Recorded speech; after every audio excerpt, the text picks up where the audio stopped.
Assalamualaikum warahmatullahi wabarakatuh. Salam sejahtera buat kita semua. Ya, teman-teman sekalian sudah berhadir di acara kita ya. Namanya acaranya adalah Norma K3 Penanggulangan Kebakaran. Jadi hari ini sedikit profil saya pasti kalian bahwasanya nama saya itu Hasan Nusi. Jadi mungkin beberapa ibu sudah kenal sama saya karena juga ada yang belum kenal. Ya, jadi kita di sini bicara tentang norma K3 penanggulangan kebakaran. Jadi hari ini kita topiknya itu ya. Jadi, nah sebelum saya berbicara tentang norma K3 kebakaran, maka saya ingin menginformasikan untuk Bapak dan Ibu sekalian.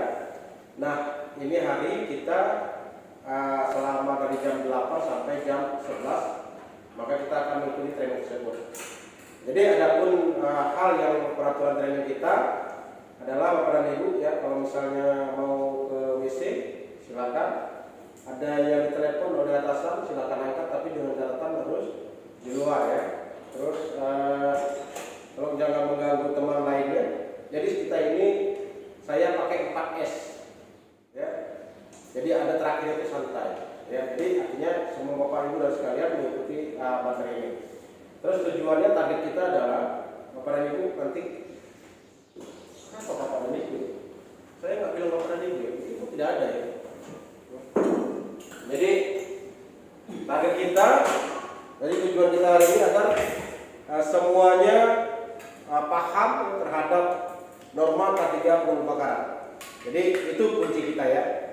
Jadi kalau misalnya Bapak dan Ibu dan Bapak aja, jadi kalau Bapak-bapak nanti sudah paham, jadi sehingga nanti bisa mengimplementasikan di masing-masing departemen ya. Nah selanjutnya kita bicara tentang norma K3 ini tidak terlepas daripada latihan, karena ada prevention, ada mitigation. Jadi seperti itu ya. Jadi contoh kita. Jadi penanggulangan kebakaran berbasis K3 ini kita harus terus melakukan latihan. Kenapa kita harus terus melakukan latihan? Karena latihan ini adalah kunci kita bisa terampil. Jadi teori itu nggak perlu terlalu lama. Jadi kalau dalam kita plan untuk teori itu hanya 20%, untuk praktiknya itu 75%. Nah, jadi aturan baru sekarang ini intinya kita harus banyak latihan. Ya, jadi tidak banyak teori. Anda bisa mengatakan teori A, B, C, D, E, F, G, H, sampai Z, tapi begitu prakteknya maka Anda akan kehilangan. Ya, jadi makanya kenapa kita selalu mengambil skill dari luar. Kenapa? Karena kita secara teori bisa, secara prakteknya nggak bisa. Itu yang menjadi kendala kita. Ya, jadi kita sekarang harus coba mindset. Jadi bapak-bapak yang sudah mengikuti training ini, saya harap nanti setelah kita training di sini, bapak bisa langsung implementasikan di lapangan. Baik, di sini saya sampaikan bapak-bapak sekalian, bahwasanya kita selalu melakukan latihan.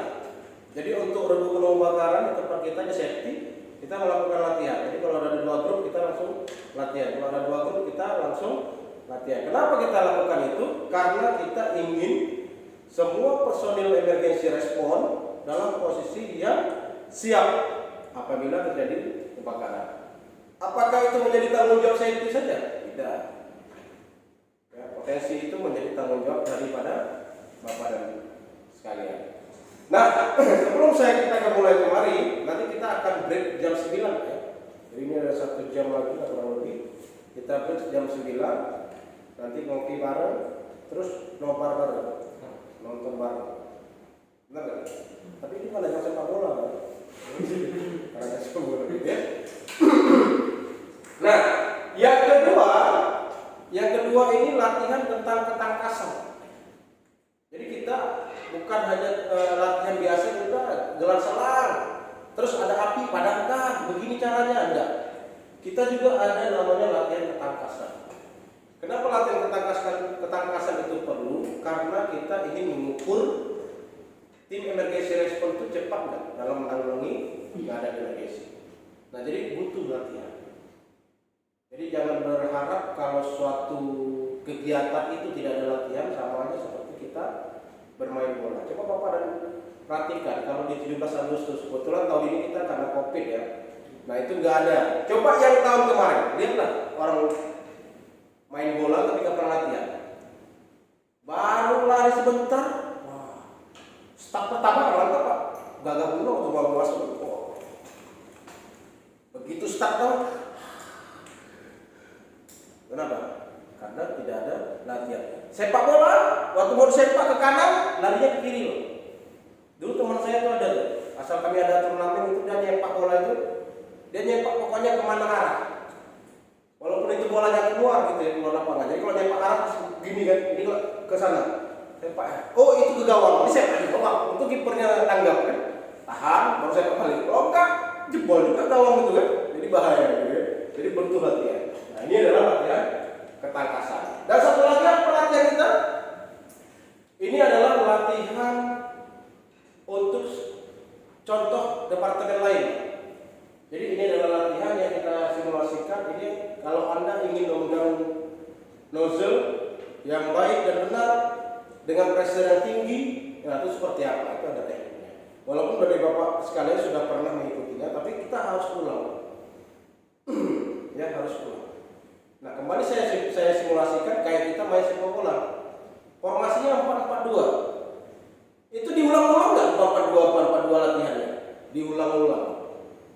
Ya, saya ingat salah satu pemain ternama Cristiano Ronaldo. Jadi saya baca satu artikel dia itu sudah latihan di timnya. Begitu dia pulang itu ada tempat seksi latihan pribadi. Ya, jadi dia sewa pelatih lagi untuk mendampingi dia latihan. Nah begitulah sehingga dia sampai sekarang terkenal. Kenapa kita nggak pernah terkenal? Karena kita pada dasarnya malas, nggak mau kita latihan. Itu yang kuncinya. Bisa nggak kita Piala Dunia? Bisa. Tapi begitu sudah latihan di grup itu kita nggak latihan lagi. Mana cek cantik gitu ya. Mana? Jadi kita kurang, ya. Saya nggak mengatakan kita nggak baik ya, tapi kita masih kurang dalam ajaran ya. Nah ini adalah salah satu contoh kita untuk terus continue latihan. Pertanyaan Bapak sekalian, apakah Rembuk Bakar punya bukti untuk membuat pelatihan itu? Ada pertanyaan itu Pak ya? Oke Pak, saya minta, saya bukan penghuni. Kalau Bapak nggak ada wifi, saya kasih wifi Pak. Tolong buka YouTube saya. Jadi ada untuk pembuktian. Untuk pembuktian Pak. Jadi supaya nanti biar jadi benar nggak saya melakukan pelatihan. Nah gitu. Jadi untuk bukti aja Pak. Ketik namanya Sanusi, latihan selang 6. Sudah. Nah, langsung Pak. Ada namanya latihan selang 6. Coba Bapak lihat. Sebentar aja, nggak usah lama. Ada nggak kita membuat latihan Pak? Itu pakai waktu gitu Pak. Ya. Saya memang sengaja videokan karena nanti kalau nggak subscribe Pak. Kuncinya dari bonus apa aja ini. Sudah subscribe. Keren Pak. Berarti Bapak nanti saya nomor 1 apa? Maksud saya pakai FBB yang ini. Sudah Pak lihat Pak? Ya, nah itu adalah latihan kita yang kita buat Pak. Ya. Jadi itu masih ya pembukaan ya. Nanti Bapak lihat sedikit gambarnya waktu mereka aktivitas sedikit aja. Makanya saya bilang kalau nggak ada paket, saya kasih paket Pak. Pakai wifi menurut saya. Ya, tapi bukan saya Pak, punya training center, bukan saya. Ada maksudnya kan. Nah, itu adalah salah satu. Nanti silakan ditonton setelah training kita Pak ya. Nah, itu yang ingin saya ceritakan adalah training yang saya share dan itu standar Pak. Sudah standar kata kita membuat skenario. Jadi kalau mau buat latihan itu sudah skenario nya. Kalau enggak nanti antara orang 1, orang nomor 2, nomor 3, nomor 4 beradu-adu apa kegiatannya. Jadi kita buat skenario nya. Makanya di depan Bapak itu harus ada skenario simulasi kebakaran. Ya, karena kalau begitu ada kebakaran, orang itu akan merasa panik luar biasa ya. Baik, kita ke materi. Dalam Undang-Undang Nomor 1 Tahun 70 di pasal 3 ayat 1 itu ada beberapa item yang disebutkan. Tapi kita ambil beberapa sampel untuk masalah norma K3 kebakaran. Yang pertama apa? Yang pertama ini adalah, ini kalau misalnya dia pasal 3 ayat 1 itu ada kode A, B, C, D, E, F, G, K, R sampai R Pak ya. Nah ini disebutkan dalam yang A-nya oleh pemerintah kita disuruh cegah dan mengurangi terjadinya kecelakaan. Ya, jadi jangan heran Pak kalau misalnya ada teman-teman tangannya tersayat. Kenapa tersayat? Tidak pakai sarung tangan. Kenapa misalnya kakinya kena paku, tidak pakai sepatu? Ya, kenapa istilahnya matanya kena debu, nggak pakai kacamata? Jadi APD itu adalah salah satu ya kita berusaha untuk mencegah terjadinya kecelakaan. Karena kalau kita misalnya nggak bisa kita eliminasi, ya nggak bisa kita sistem engineering, ya atau nggak bisa lainnya, terakhir itu adalah kita apa? APD. Ya, nah itu contohnya ya. Nah selanjutnya di pasal 3 ayat 1 ini apa disebutkan oleh pasal tersebut? Yaitu kita disuruh mencegah dan mengurangi terjadinya kebakaran. Jadi jangan sampai terjadi kebakaran. Jadi materi kita adalah norma K3 kebakaran. Nah kita otomatis arahnya adalah salah satunya peraturan. Kenapa kita ingin bahas peraturan?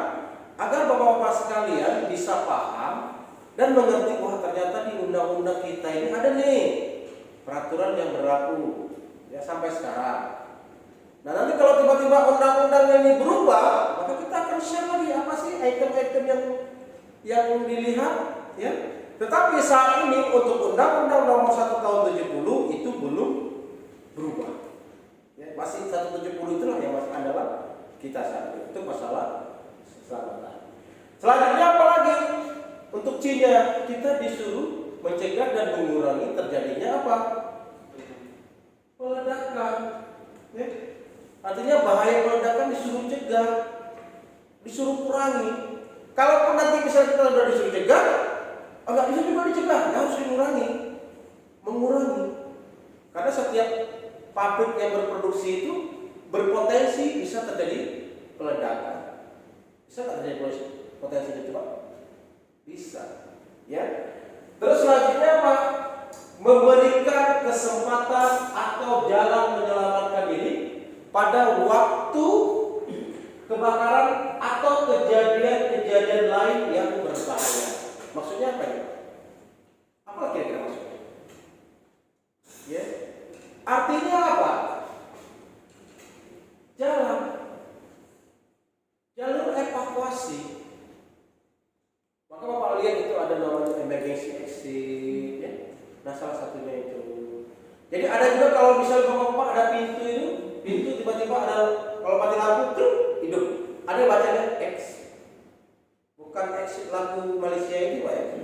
Itu ikhlasnya itu lagu itu. Ini bukan gitu ya. Jadi jangan sampai nanti ada exit. Oh ya Pak, yang lagu Malaysia itu Pak ya. Nah kacau kita nyari ini. Ya, jadi seperti itu. Nah, terus apa lagi? Pengendalian penyebaran gas, asap, ya dan suhu.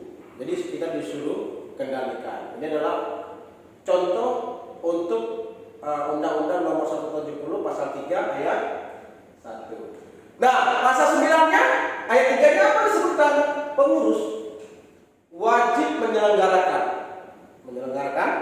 Hari ini Bapak sekalian menyelenggarakan ikut menyapa training ini.